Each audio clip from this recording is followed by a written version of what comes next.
Hey everyone, welcome back to Six Sister Stuff. Today we're making 3 desserts that are no bake and dump and go. So my name is Kristen. My name's Elise, and we're so excited to show you these dump and go desserts. We grew up having a lot of family parties and potlucks, and we still do, and everyone's supposed to bring a dish. So the easier, the better. And I love that these desserts are no bakes. If you need to throw something together last minute, these are perfect for that. No cook time, really simple, really easy. Yeah, and that's usually my problem. I'm like a last minute person. And so dump and go is exactly what I need. So if you guys are ready, let's get cooking. So the first recipe we're making today is no bake mini Oreo cheesecakes. Now this only takes a few ingredients. You literally throw it all together and then put it in the freezer for a bit. So should we get started? Yeah. Okay. Should we start with the filling? Yeah, let's start with the filling first. Go. So we've got 2 8-ounce blocks of cream cheese that have been softened. You'll want these to be softened because you're gonna beat them, and it's gonna be a lot easier if they're not cold and right out of the fridge. So just blend it until it starts getting fluffy. You'll keep mixing it in a minute. And then you're gonna add 2.5 cups of powdered sugar. And this whole recipe calls for 1 package of Oreos. But you're gonna set 12 aside to go in the bottoms of the cheesecake. Okay. And then you're gonna turn the rest into just Oreo cookie crumbs. So we took the cream out and just did it into the crumbs. Perfect. And then we reserve some of the crumbs to put on top. Yep. So it really is just a few ingredients, but you kind of separate a little bit as you go. Perfect. So that's it for the cream cheese filling. Okay, but you can get her. It's all mixed together. So now I think we're ready to assemble the cheesecakes. Okay, so it's just a whole Oreo, right? Yep. Okay, now the Oreo doesn't fit exactly in the bottom, but that's okay because it's just gonna freeze over and it really won't make that big of a difference. Okay. So now you can use a spoon and do this, but we're gonna just use cookie scoop because then they'll all be even and it will make our lives a whole lot easier instead of like using your finger to get it out. And then it doesn't get on the edge too. You don't have to clean it up.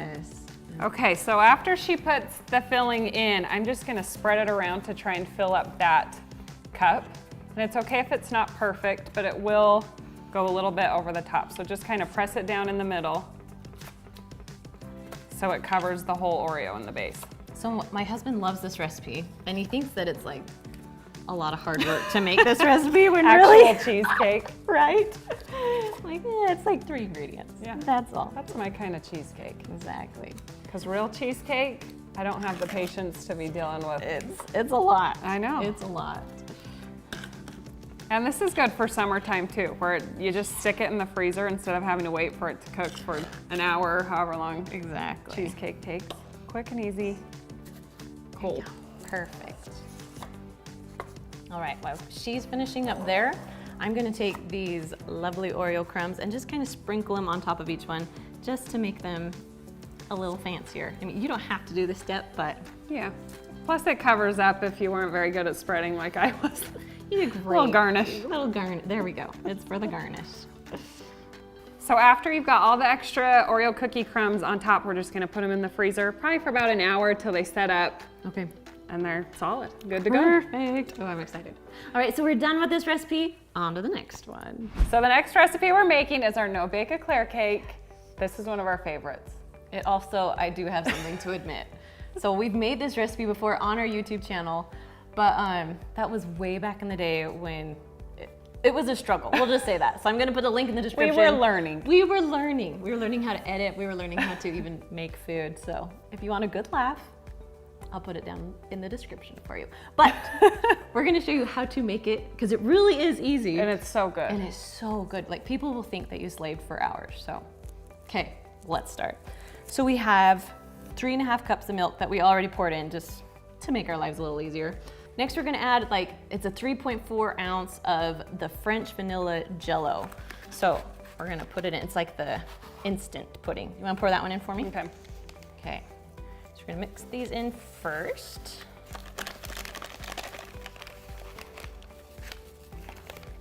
There we go. Then we're just gonna mix it up real quick with beaters. You'll get it if you go see that video. All right, so once this is mixed, we're gonna put it in the fridge for a few minutes, let it set up, because we're really making like the pudding out of it. So, want to stick it in the fridge for me? Mm-hmm. Awesome. All right, so our pudding is all nice and stiff, and so we're ready to put in the Cool Whip. Do you want to put that in, and I will mix it with the beaters? Okay. So it's just a, what size is this? 8-ounce container of Cool Whip. Nice. And you can get the light, you can get any kind, it will still work and taste good, so. Can't go wrong. Pudding, Cool Whip. I think Cool Whip might be one of my most favorite foods.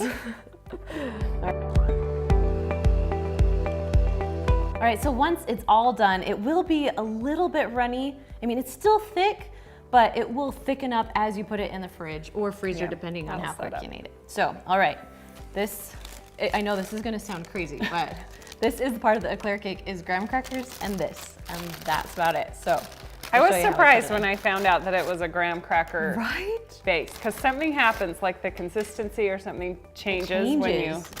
Yeah, and it really makes it just has a different flavor to it, so. So am I okay to be overlapping these a little bit? Yep. Okay. So the recipe calls for a 16-ounce package of graham crackers. So anywhere, like, I would say like 4. Yeah, probably 4 of those. So we'll do about 3 layers of graham crackers. Okay. So as she's finishing that up, we're going to put on about half of this pudding. And it's gonna make the graham crackers soft, and that's what you want it to do, because it's gonna be so good when it's done. So is this okay as far as it's okay a little if it overlaps? overlap? Because I mean, you think of what's going on it, they're gonna get softer and then they'll form into the pan. So I might have to have you hold it a little bit as I dump it in, so. Okay. It might. It's a 2-man job. Actually, we're gonna do it so you can see. Okay, here we go. Thank you. Sure, that's half, right? Close enough. Okay, so just kind of push it on the sides.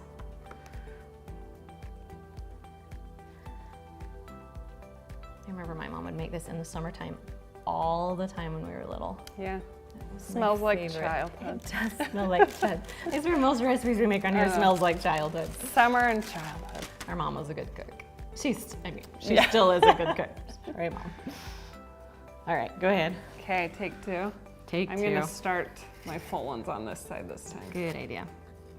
And you really won't be able to tell where the breaks are on this recipe because because you use a spatula to serve it, and it's easy to cut through, so it all works out.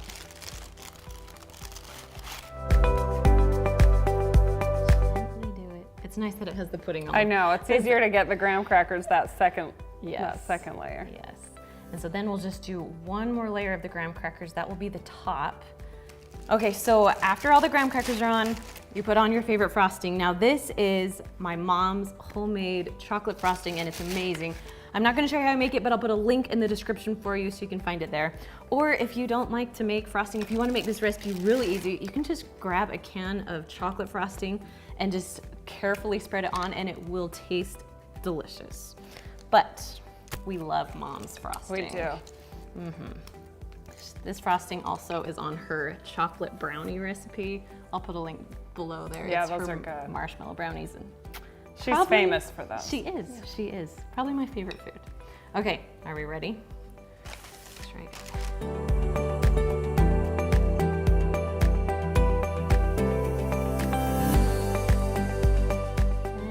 Gonna spread it around. Now there are some parts where there's no graham cracker. You're just gonna put the frosting right over it like there is graham cracker, and it will be just fine.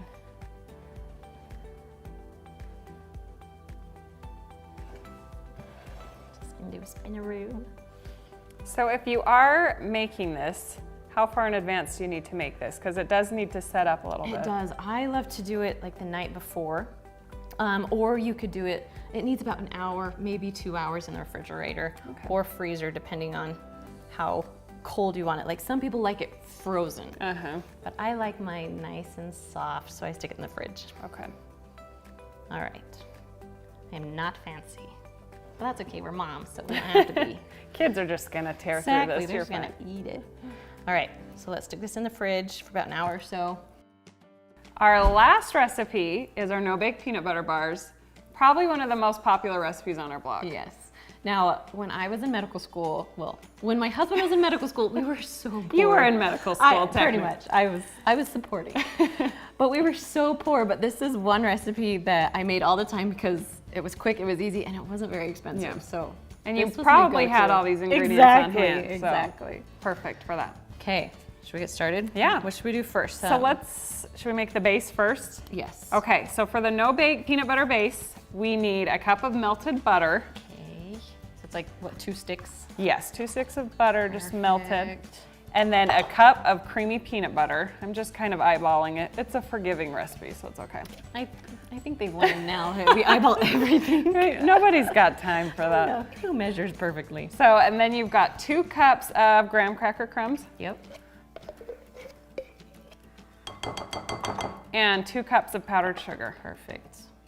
This really is like a dump and mix. Yeah, dump and go, no bake. Exactly. So you're just gonna mix it together till it's all combined. And it takes a minute. I remember it takes a minute to mix because it just feels hard. Yeah, Like it it's gets kind of hard to thick. mix. Yeah, it does get thick. But where it's no bake, that's probably for the best, so it's not runny and falling apart. Exactly.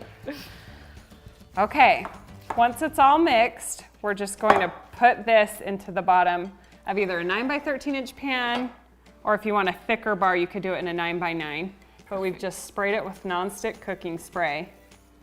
And it is pretty sticky, so if you tried to spread this or press it into the pan with your hands, it's gonna be kind of Hard to do. a nightmare. Unless, I mean, you could spray your hands with a Yeah. cooking spray. It would make it a little easier. Okay, just gonna get all the goodness. Okay, There we go. Nice. Like she said, if you want it thicker, sometimes I'd make it in a 9 by 9 pan so the crust is, I guess the base is really thick. That's how I like my peanut butter bars. it's almost the consistency of like a Reese's peanut butter cup. It's true. After it is, sets it up, is. it's kind of a soft yet firm There we go. peanut butter layer. There you go. How's that? Good. Okay, I like it. I'll take that one. So for the topping, we've got a cup and a half of milk chocolate chips, right? And we like milk. If you like dark, you can use dark too, but Yeah. I'm a milk kind of a Yeah. girl. And then we're just gonna add a 4th cup of the creamy peanut butter, I can get another Get another spoon, into the chocolate chips and melt that till it's totally smooth. So probably a minute or 2 in the microwave. Yeah. Okay, so I'm just eyeballing about a 4th cup of the creamy peanut butter in with my milk chocolate chips, Nice. and we'll just put this in the microwave. And if you notice, she just like literally just put it on top and It you can all stick melts it in, It yeah. will. It will. It's about a minute at a time. So we'll do it for a minute, then mix, then do it for another minute. All right, our chocolate and peanut butter is smooth and microwaved and melted, so we're just So gonna spread that on top, right? You want me to hold the bowl for you? Or you got We'll it? see how this goes. Hopefully you There we guys go. can see.